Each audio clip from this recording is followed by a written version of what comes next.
Compared to us, trees seem almost immortal, islands in the sea of time.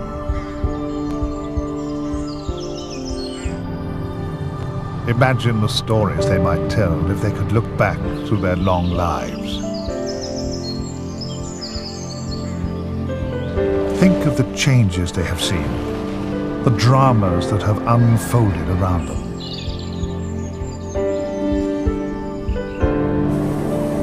What if it were possible to look that far back in time?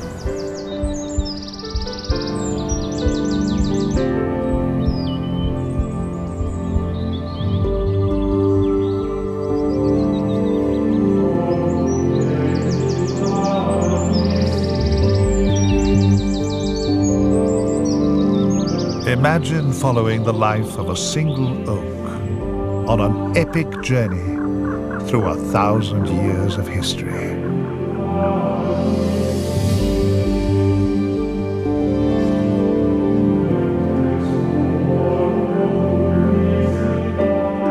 The story of the oak starts on a frosty autumnal morning.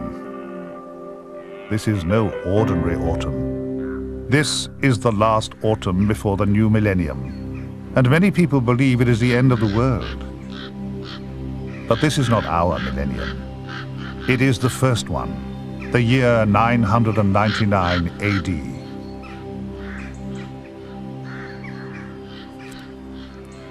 Throughout the Saxon woods, oaks have produced a bumper crop of acorns. They are a seasonal feast for many woodland animals, like roe deer.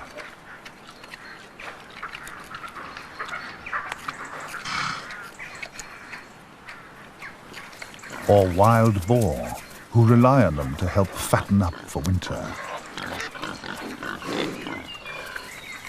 The same is true for badgers.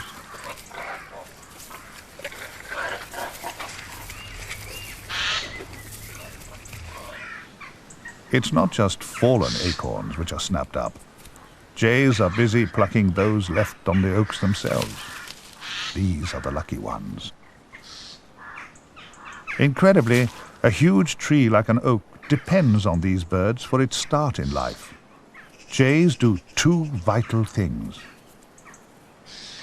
They carry the acorns to new places, and they plant them as well.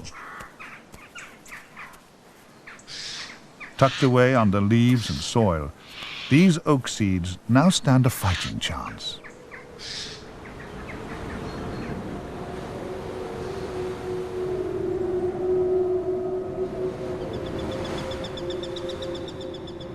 The new millennium turns, and the world does survive after all. But many acorns don't. Native red squirrels are digging up those they stored as winter food.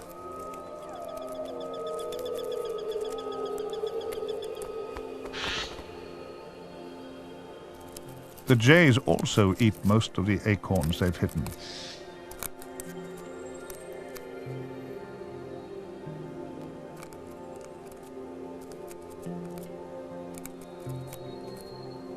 Perhaps only 1 in 1,000 stands a chance of getting through this precarious early period of life.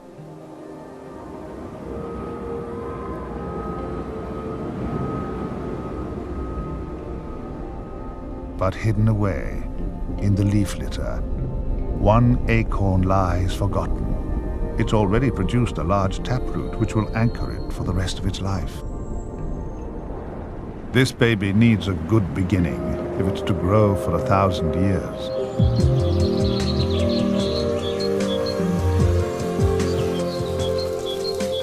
Spring arrives, and throughout the wood all the plants respond.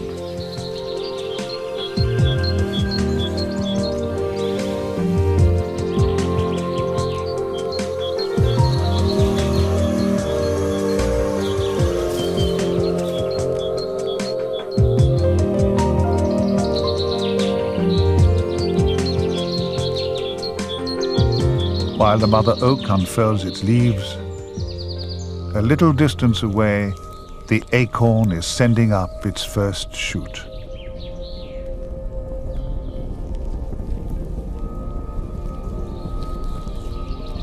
The shoot is spear-headed, designed to thrust up through the leaf litter.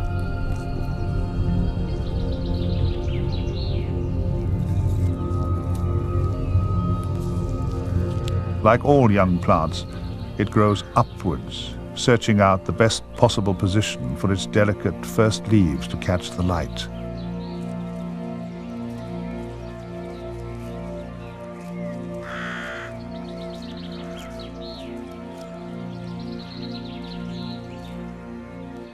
As it grows through early summer, its leaves undulate as they maintain their position in the sun.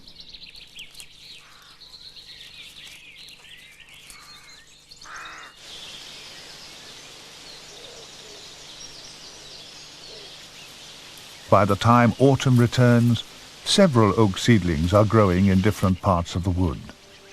Most will not make it.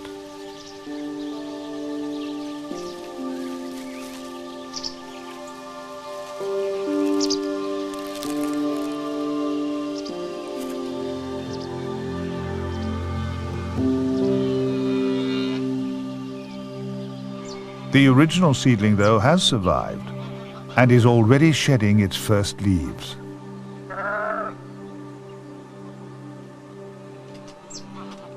It's growing on a boundary between a wood and an open common, where Saxon people graze their livestock.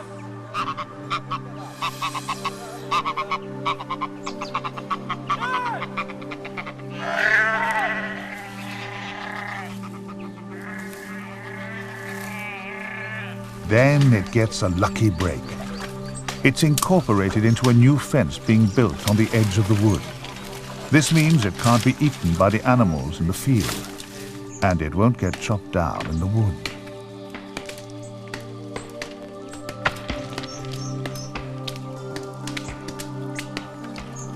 Unlike the trees growing behind it. The Saxon woods are full of people, and the trees are treated like a crop. Every 5 to 10 years, they're cut right back to their base. This is why areas have to be fenced off to prevent grazing animals from eating valuable new shoots.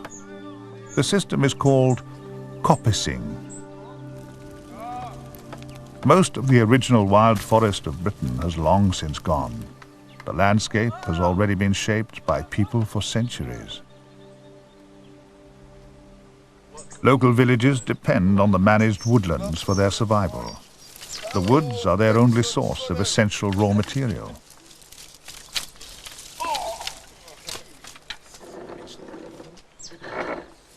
Wat kraafkans du? Jag är om 100. Vad du det? Nah, so you work on hedges, that's Kinnigus hedges. The trees are harvested during winter.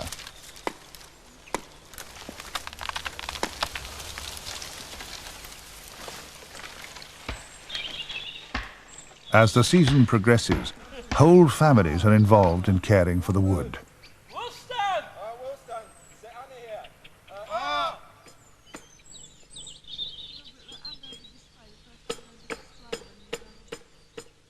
By the following spring, the cleared areas are perfect for smaller plants. And this means more light for the little oak.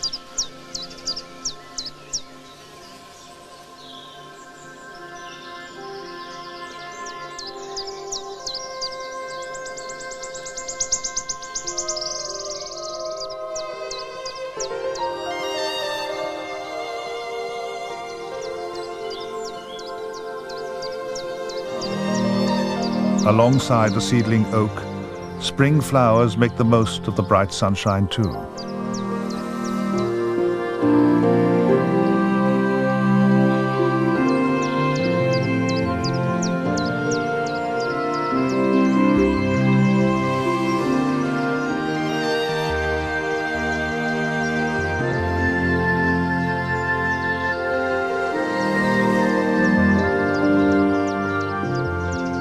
Within the fenced area, the newly cut trees can grow to 10 feet in 2 years.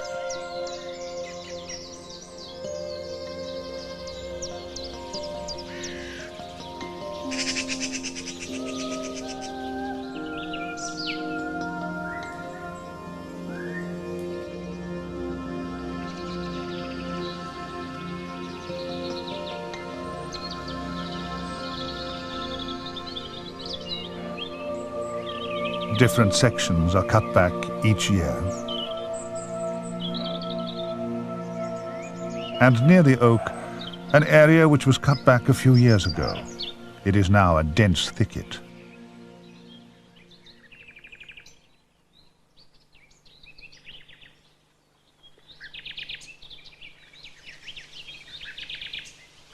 Perfect cover for all kinds of birds. Especially one whose song is considered the most beautiful in the land, the nightingale.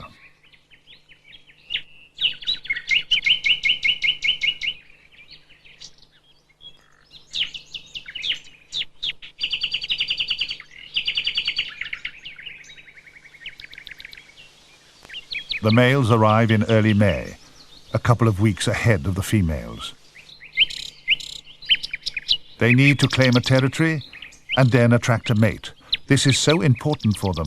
They can sing in the daytime as well as at night.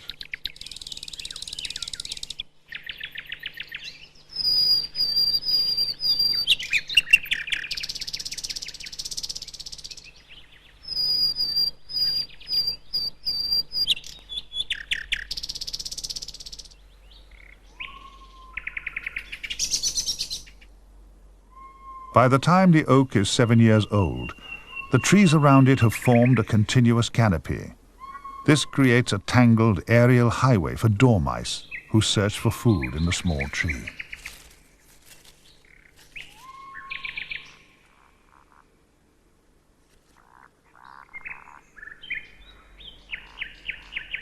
In summer, these agile little creatures almost never go down to the ground. They can climb out onto the finest twigs.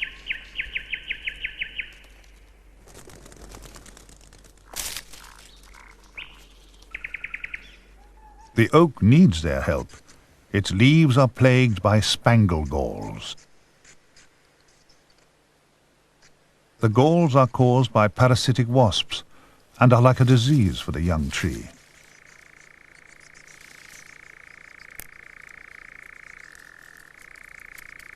But to the dormice, spangle galls are a treat and are snaffled up as if they were tiny biscuits.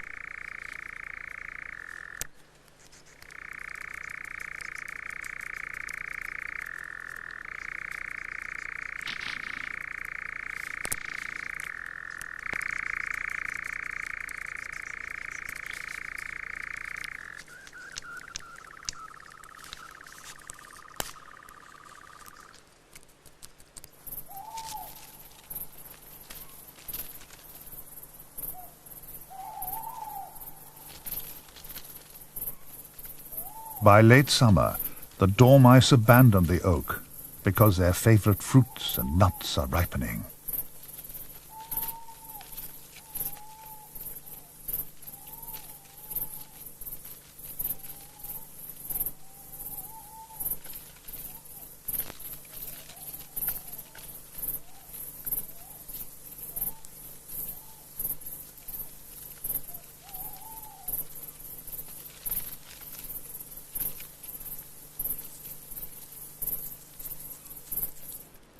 In autumn, dormice eat and eat, gorging on hazelnuts, fruits and berries.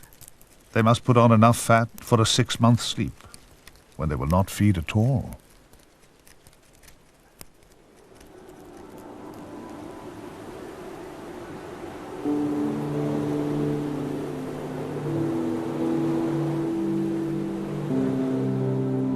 Their hibernation nest is under the ground, lined with a thick layer of moss and honeysuckle bark. It is well insulated from the winter weather and protected from activity in the woods above.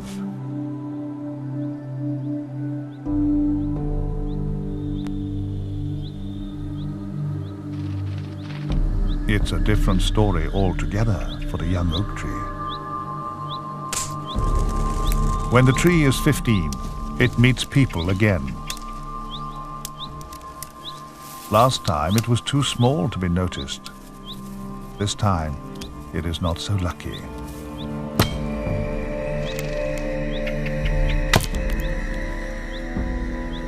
Because it's now a strong young tree, it falls victim to a Saxon billhook. it's practically cut in half. Incredibly, this doesn't kill the tree. Harsh pruning activates tiny side buds, which normally lie hidden in the bark. The tree then develops a dense crown of twigs. A few years later, these will be harvested, and the process starts again. This is pollarding. For the next 50 years, the tree pulses with regrowth as it goes through several pollard cycles. The harsh pruning actually makes it stronger and will eventually prolong its life.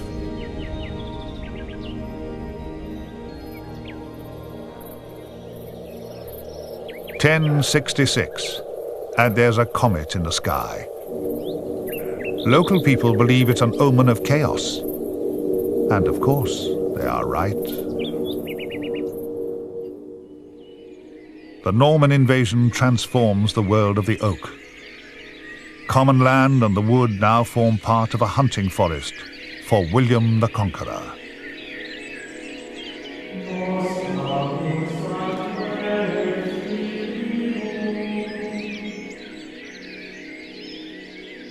The whole area is managed for the sole benefit of an animal which the Normans have brought with them for sport. The fallow deer.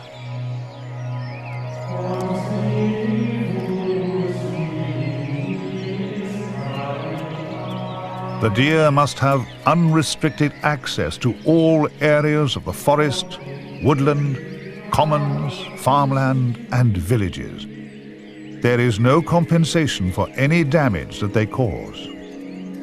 Anyone found poaching the deer or ignoring the laws designed to protect them faces stiff fines or other, more severe punishment.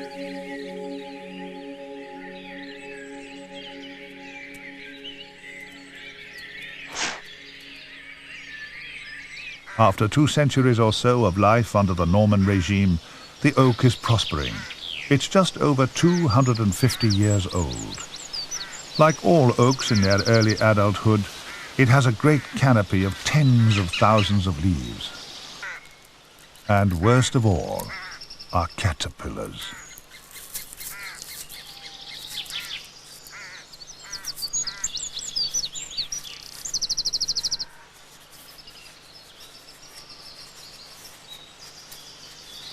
One of the most remarkable of all oak predators is the red oak leaf roller weevil.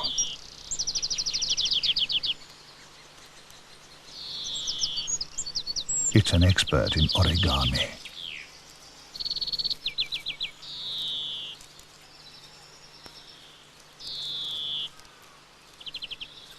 Each female painstakingly rolls part of an oak leaf, crafting an exquisite tiny parcel into which she lays an egg.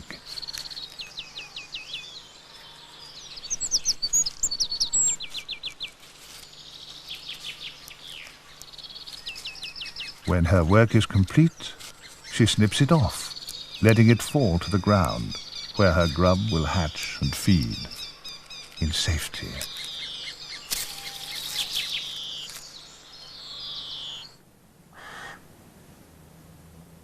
But the oak still has some familiar defenders. Dormice.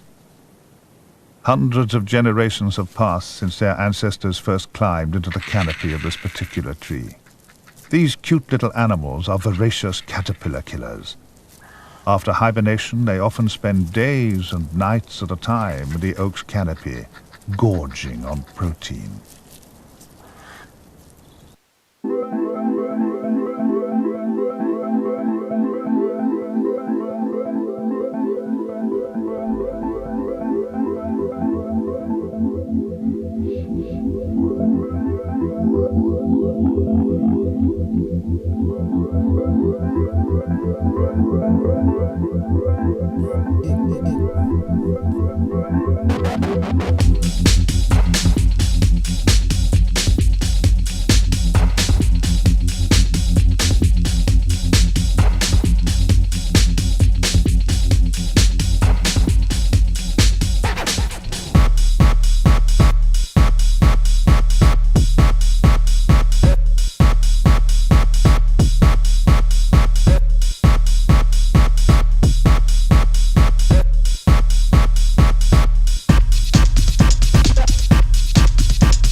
reverts to a wild state. For almost the next 200 years, the oak is left alone.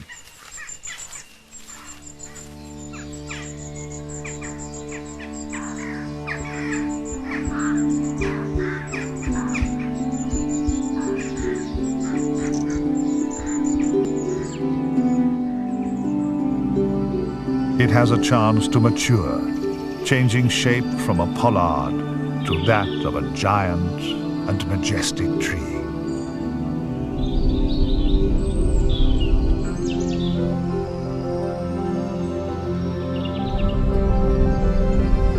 By the time Henry VIII is crowned in 1509, the oak is a monarch too, weighing in at over 30 tons, with over 10 miles of branches and twigs. Such a mighty tree stands out and attracts a pair of ravens.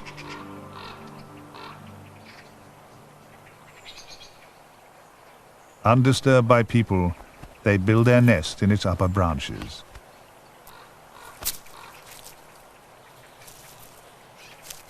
Ravens breed very early in the year, perhaps because they're scavengers and actually benefit from hard times.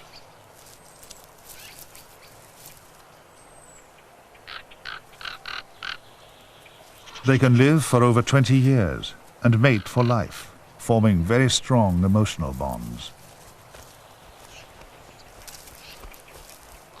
They need a faithful partnership. A large brood of hungry babies would be far too much work for a single parent.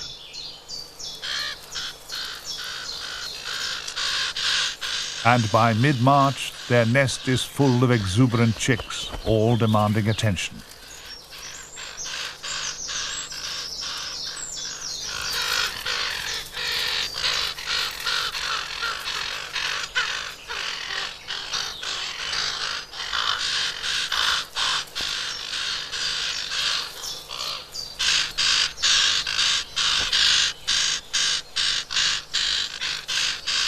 The raven's nest is huge.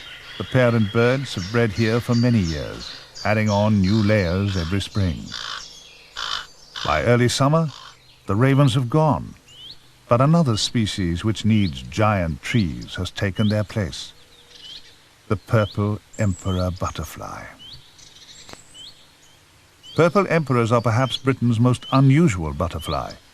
They never visit flowers, and are difficult to see as most of their life is spent high up in the canopy of the trees. They feed on sap, honeydew from aphids, and even urine, but to breed they need tall trees.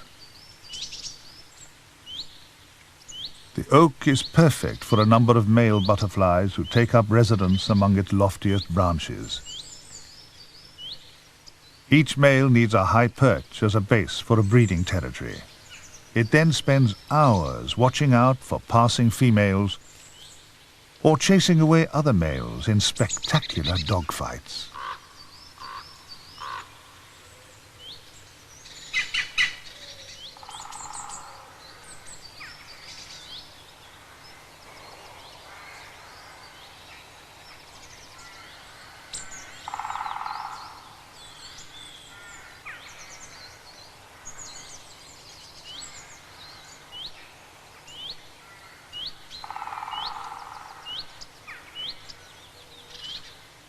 After seeing off rivals, each male returns to his favorite perch, ready to continue his vigil of the sky.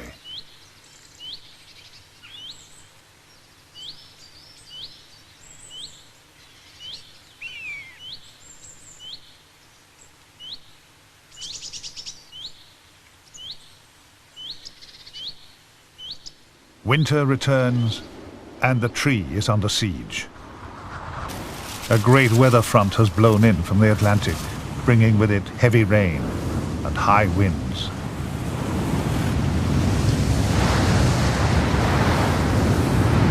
Being 500 years old, the oak has already weathered many storms, but this one is different.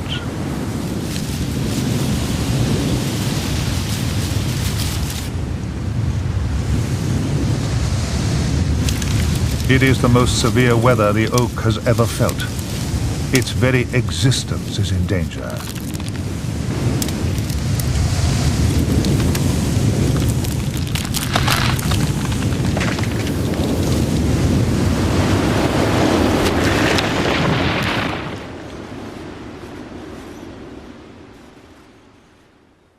The calm after the storm reveals a scene of destruction. But the old fighter is still standing, although it's paid a heavy price.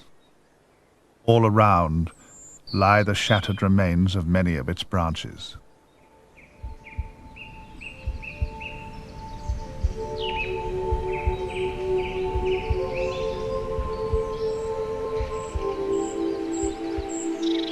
By spring, the tree is on the mend, but some parts are beyond repair, just gaping holes, tears. Perfect accommodation for tree creepers.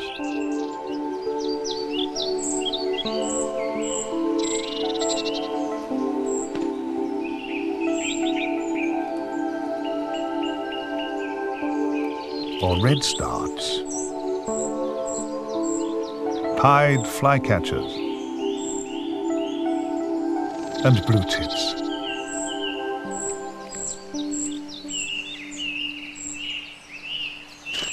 The oak is now a large and complex world of its own.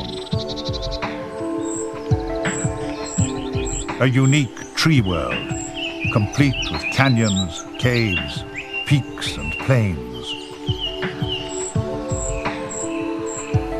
All teeming with life.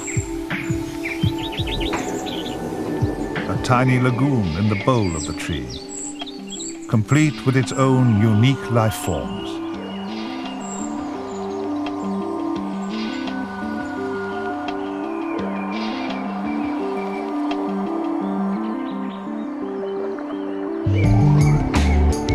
Forests at the foot of great mountain ranges.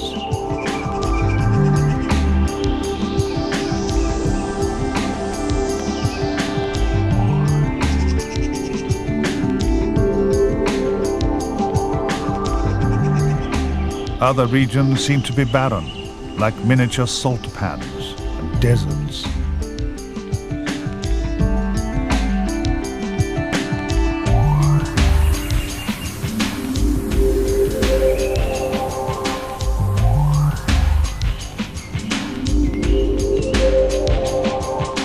Strange creatures haunt the darker corners. Underneath the surface, their young relentlessly excavate tunnels.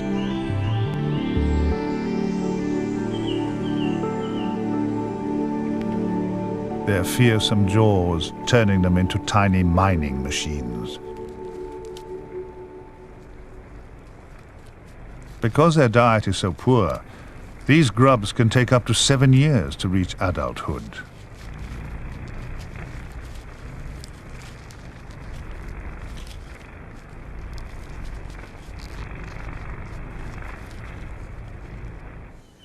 Like this long-horn beetle finally emerging into the light.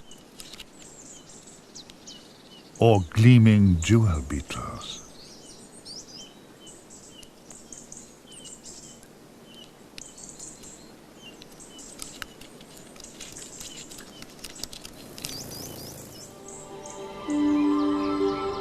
All around the tree, the wood is a peaceful place, full of flowers and animals.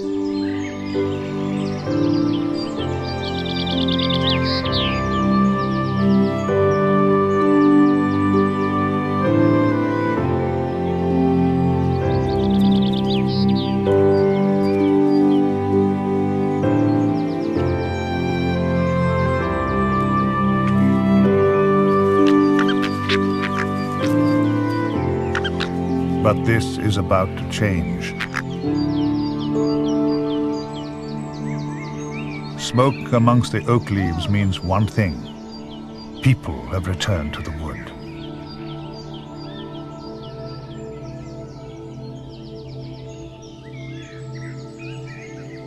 They've come to spend all summer here with their families. They have no choice. The work they do needs constant attention.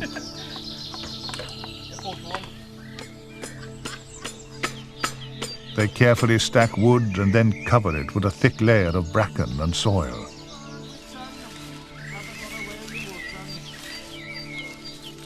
It's then set alight and slowly cooked, converting wood into charcoal. Despite the tranquil scene, the woods have become a weapon of war. Charcoal is a vital ingredient for gunpowder. It is 1644, and England is in the middle of a civil war.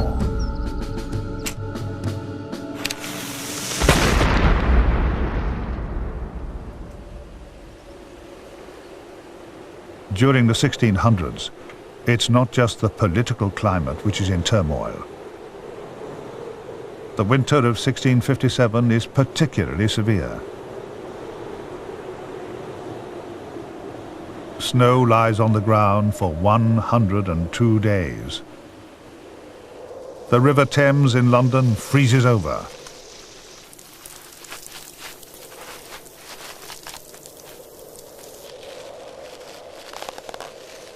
And harsh conditions continue on well into the spring.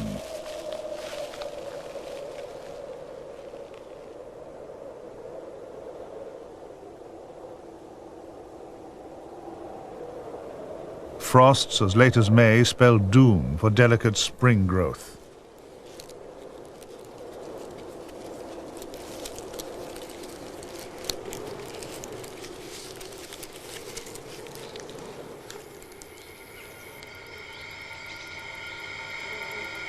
(1665 and 1666 are hot, dry summers. London has to cope with another outbreak of bubonic plague. And then the Great Fire.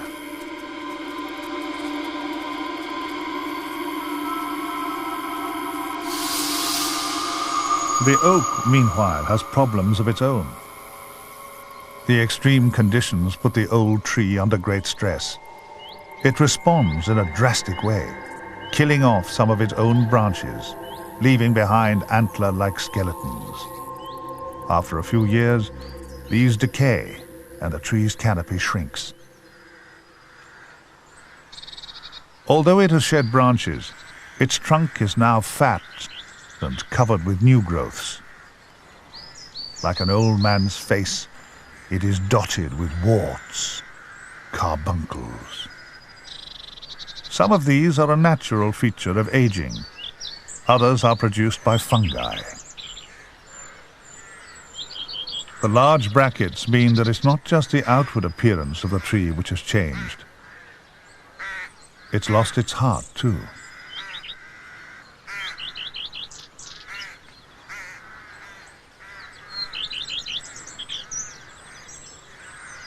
Bit by bit, the fungi have eaten out its core, and the tree has been hollowed out.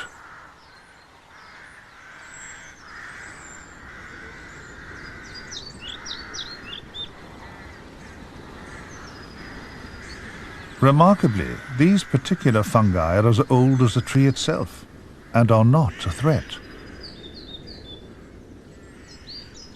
The active part of the fungus has been growing for centuries, eating away the heartwood, which is actually dead. It leaves the living part of the tree untouched.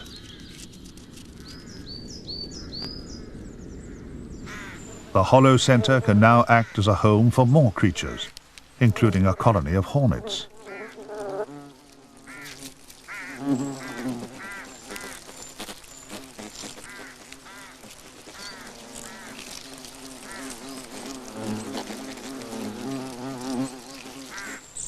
Although life inside the oak is safe and secure, that's not true for the landscape which surrounds it. The year 1752. And the common land which the oak has watched over for 750 years is under threat.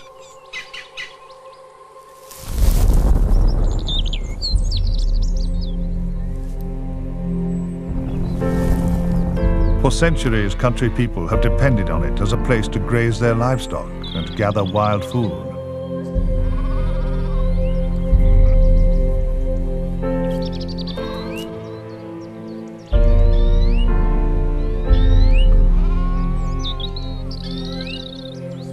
But as a result of the Enclosure Acts passed by Parliament, a surveyor and his team mean that all this is about to change.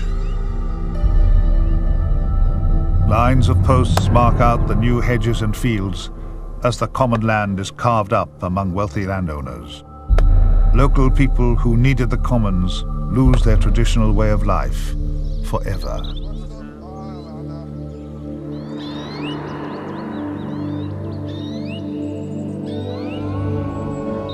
"50 years later, the oak looks out on an agricultural landscape which we would be familiar with today.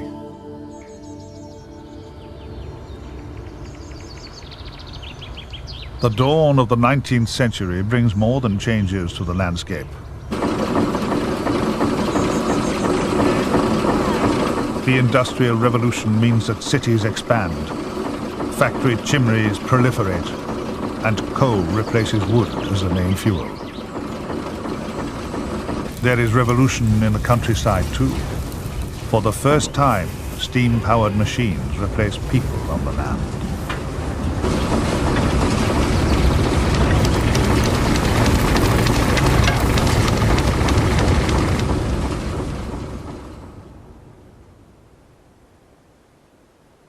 By late Victorian times, the oak and its wood have changed dramatically too.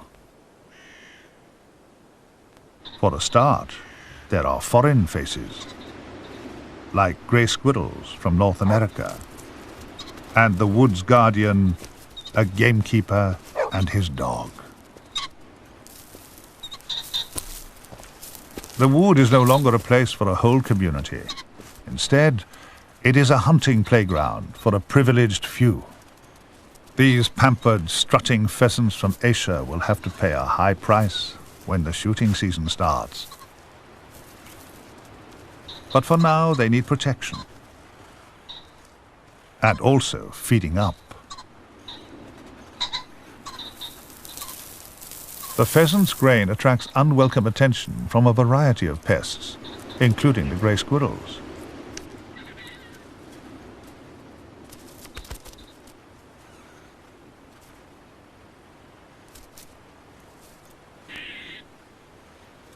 Raiding flocks of wood pigeons are joined by another thief, the brown rat.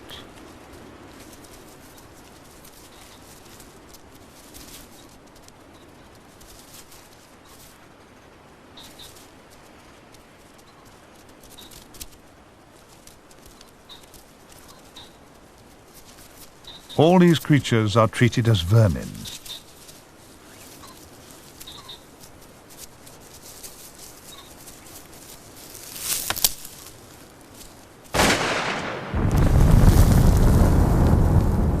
The gamekeepers don't just persecute grain thieves, they also kill off birds of prey, and that means rabbit populations explode. The new winter-sown crops are a perfect food supply for them. Strange new sounds shatter the peace of the countryside.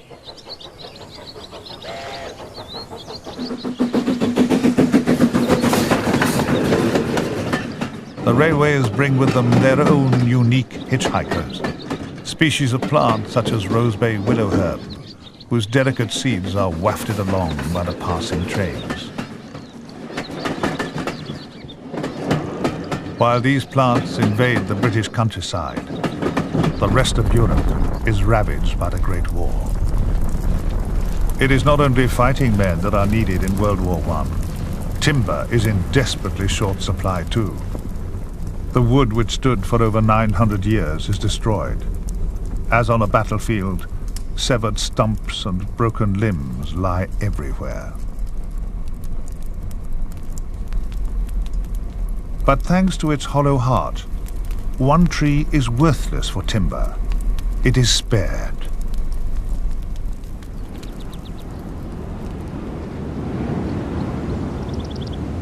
The ancient oak faces the 20th century alone. Well, not quite. Little owls have been on the increase. Introduced in the 1890s, they find the new agricultural landscape to their liking. The oak is a perfect retreat between forays out into the open fields. But the landscape in which the owls feed is changing too.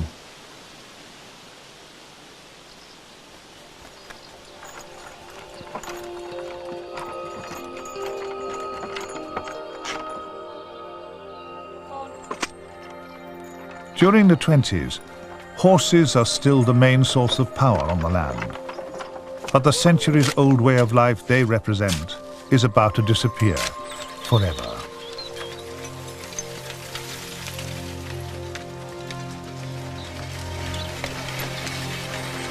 As the 20th century gathers pace, the activities around the oak change too.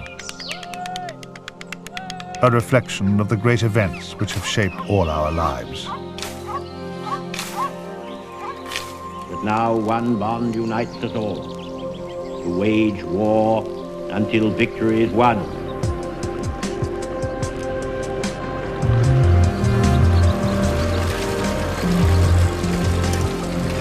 Today we begin a new Dig for Victory campaign.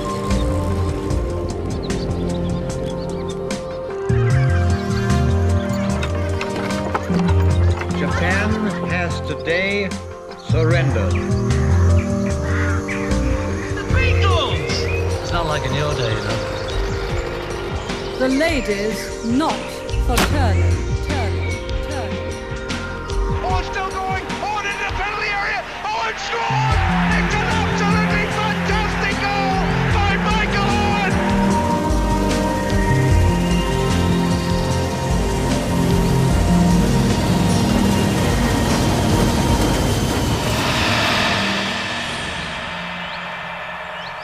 Although its world has changed almost beyond recognition, the old tree still follows its ancient natural rhythms.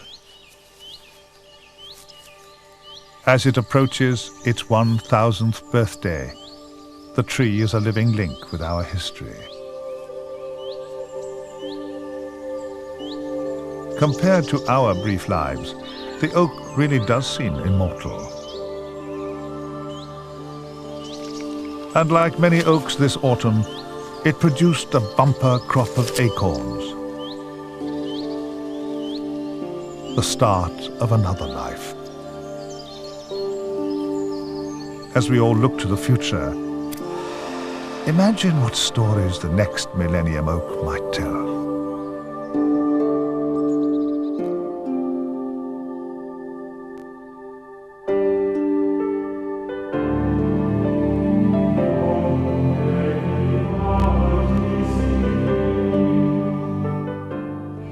In its heyday 1,000 years ago, it was a city bigger than London or Rome, yet few people even knew of its existence.